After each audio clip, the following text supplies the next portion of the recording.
Kuya! Ano po yon? Kuya! Ano po? Gusto mo ampunin tong bebe ko? Ampon ng bata? Oo. Bakit po? Gampun kayo ng bata. Dalawa to, kuya. Dalawa, isa lang yung bitbit mo ate ah. Oo nga.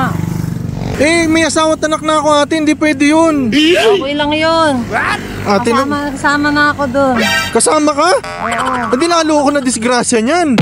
Siyempre, May, ano lang yun. pag uwi ko may dala ng bata, may dala pang babae. Package na yun, siyempre. Single mom. Dapat package ng anak. Grabe naman yan. Asa ba Hindi yung, naman po ako kumain, kuya. asa ba yung asawa mo?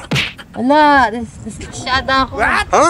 Teka, parang alam ko yung boses mo ah.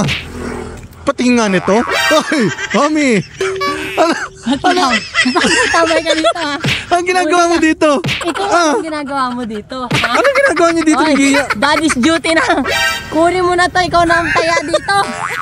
Paampon ba kayo? Eh, siyempre dapat pag single mom, package na yun. Mami, ang layo-layo. Paano kayo nakarating dito? Naglakad lang kayo? May kapangyarihan ako, di ba? Grabe ka. Layo, naradar ng Bluetooth ko yan. Kala ko nagpapaampon talaga eh. Infrared, aampunin mo naman. Pero in fairness ha, sexy na nagpapaampon.